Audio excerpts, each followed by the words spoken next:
on a super speedway, where it's the draft and you can work together to help each other out. Do you feel like that helps your team at the end of the season to fight for that championship a little more?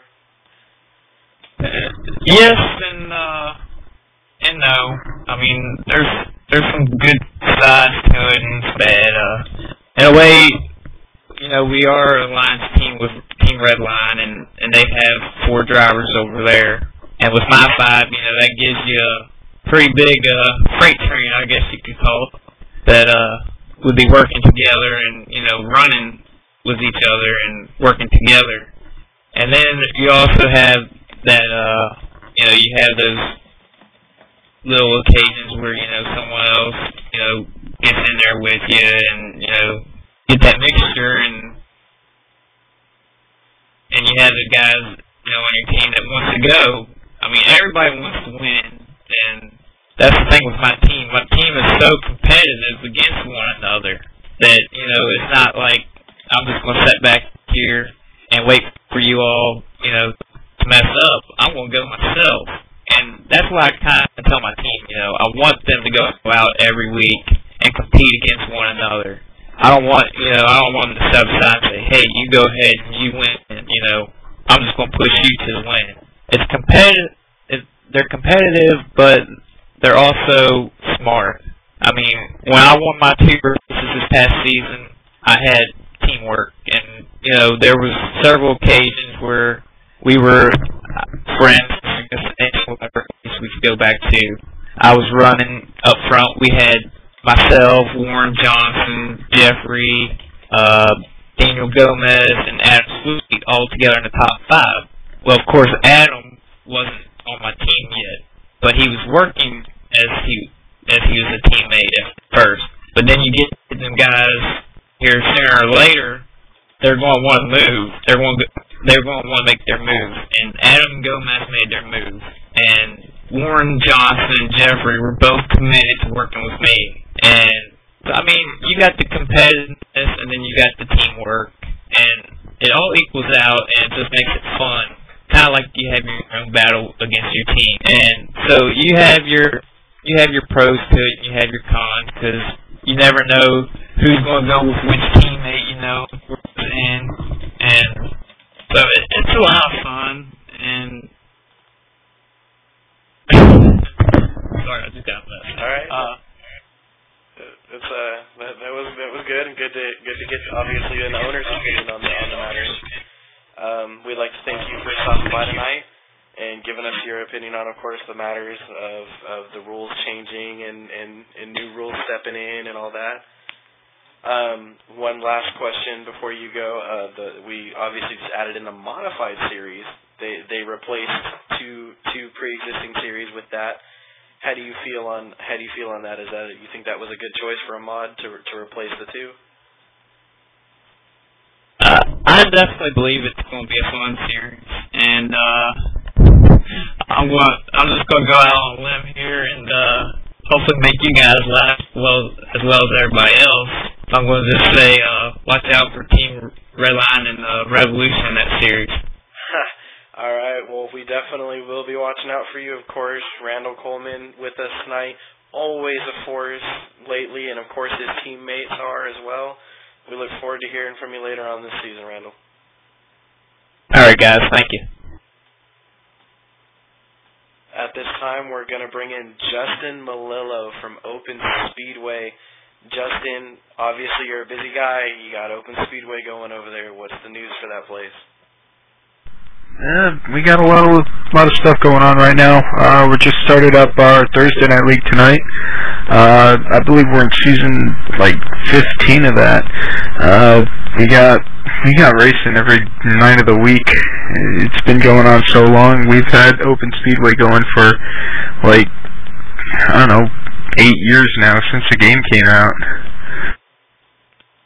Obviously, many people start at Open Speedway. Some end at Open Speedway. Some return. Would you say that Open Speedway is a great place to come to learn how to run around and learn all the different aspects of this game? Absolutely. Open Speedway is a huge family. We've got racing for everybody. We've got besides our league racing, we've got an open server open 24/7 to just go in and kick back and enjoy some mini races. I mean, Open 1's open all the time. We got our league races every night of the week. Monday night, we've got our Bush Series for guys just getting used to the game, learning the ropes and stuff, and we also got our Saturday night Super Speedway League for that. We've got pro racing leagues for guys, you know, the faster guys, the guys that have been around for a while. We've got a Sunday Night Cup Series, which follows the 36-race schedule that the actual Sprint Cup Series follows. We've got a Tuesday Night Truck Series for, you know, just going out and running the CTS physics. We've got pretty much everything. We've even got an IndyCar league in the game. It's, you know, we find everything that we could possibly do, and we do it. And people have stuck around with us. We've got new people, we've got old people, and I mean, we've got old people. You ever see Bob Reynolds? I mean, he's pretty old, but yeah, we've got everything. Great. Obviously, as owner of such a big league and one that's always going, do you find time to run other people's leagues and see how they're handling themselves? Before I got my job, I'm working in real life. I'm working at Radio Shack right now. Before I got that job, I would try and find other leagues. I've ran ACAM before. I ran IRCA with you guys a few months ago. And I mean, I've been around, and you know, it's not much different. Everybody's got rules. Everybody's got their own policies, and you know, what it comes down to is, you know, everybody's out there to have fun, and it doesn't matter where you race. If you find a group of people willing to, you know, race you the same way that you race them, you're going to have a good time. It doesn't matter where you race. And I have to agree 100% there. The number one thing I've noticed from my experience at Open Speedway was issues with your Saturday night series. You had obviously a lot of people would go in there and make some boneheaded moves. Have you guys made any moves here with your season? I know it had a brief pause. When this gets going again, do you have any ways to fight against that, or is this just gonna hoping that these people learn to keep their head on straight? Well, the thing with Super Speedway Racing is that everybody can do it in this game. It's in NO 2003. Super Speedway Racing is the easiest form of racing. Anyone can do it. You can turn on your steering assist and go. And everybody thinks that they're the best. And you got, on Saturday nights in our Super Speedway League, we were having more than the server could hold show up. And not only was TeamSpeak bad, but, I mean, people were out there doing their own thing, you know, wrecking one another. It comes with the number of people, and I guess what I'm trying to say is, you know, it's hard to control everybody, you know, at a time, and we do our best to keep the racing fun and keep it going. Yes, we did have that break on the Saturday Night Super Speedway Series, but I think that break worked out for us because we've been having some pretty good races since we got back going. We've got 2 races to go in season number 9, and we've had some first-time winners. We've had some previous winners get back to victory lane, and we haven't had as many cautions. It's really the new guys need to learn their place, and the veterans need to learn that they're racing with guys that are just getting used to the game. So that's where the issue comes in, is that there's so many of us and everybody's on a different level that everybody just clashes against one another. Great, thank you for the words on that. And of course, one of the things that of course not a lot of people consider when they go into leagues are the full amount of rules that go into this. Explain for people who don't know the I know you guys use a rec point system. Can you give us a little bit of explanation on that for those that don't quite understand how that works? Well, we do our best in our leagues to, you know, make sure that the people understand that we got rules and we don't want people wrecking all the time. So we brought in a rec point system to try and, you know, I wouldn't say scare people into not wrecking, but to make them realize that there are consequences for going out there and making a boneheaded move. So our rec point system is pretty fair. You get 3 strikes, just like in baseball. If you wreck during the race, not wreck. If you get wrecked, that's one thing. But if you cause a wreck, if you cause someone to spin out, hit the wall, get damage, you get a rec point. If you get 2 rec points in that one race, we don't want you to get suspended, so we'll park you for that rest of the race, so you won't get suspended for that race. Next week, however, if you get your 3rd rec point in a row, then we have to suspend you. And it's pretty fair. If you're going out there making boneheaded moves, it teaches you to slow down, not make those boneheaded moves, and not get yourself suspended. And I understand what some people do. Some people do have an issue with it, where they make a mistake. You know, everybody has an off night. It's a game, and everybody has, you know, something going on in their lives where they can't focus, and they make their one mistake. And sometimes it does come back to bite you because you happen to make your mistakes all in the same time. So I understand people's problem with that, but, you know, we try to keep it fair, and it's the same for everybody. And it's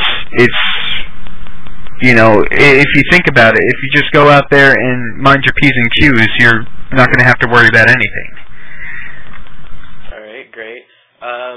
Obviously, like you said, seasons have already been going for Open Speedway. On your end of this, how is Justin's season been going so far? Justin's season's been pretty cruddy in the past couple of months. Being that I've been at Open Speedway so long, I'm actually the all-time wins leader at 79. I mean, people have come and gone, and, you know, there are guys up there near my total that were in leagues before I even got there. And I've been stuck at 79 now for 2.5 months, where pretty much around the time where I got my job, I haven't won a race since. I haven't gotten any luck. You know, even at the super speedways, I can't even get to work with anybody.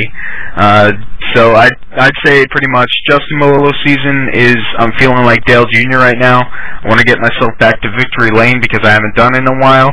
And you know, if you're racing every night of the week like I am, you know, races stack up a lot quicker than they do in real life. So 105 in real life is about 3 months in sim racing terms. So I'm feeling the heat like Dale Jr. is right now in real life. I like the comparison. Obviously, you know, your first time stopping by Real Racing Radio. We'll love to have you back later in the season and get an update from you. Hopefully you get that 80th win. Thank you again for stopping by, and like we said, we'll have you back here soon. 10-4. Thanks for having me, guys. At this time, on Real Racing Radio, our last guest of the night will be Alex Gordon. How y'all doing tonight? This is Alex Gordon from the Flat Out Racing League. Alex, so just give us a little information about what exactly FORL is about and how these races are set up. I can certainly do that for you. FORL, we currently have 3 leagues running over there. We have a Friday league, which is called the Flat Out All Out Series. We're actually running Cup 90 right now with the GNS Physics. That's a lot of fun. We run a whole bunch of retro tracks. In fact,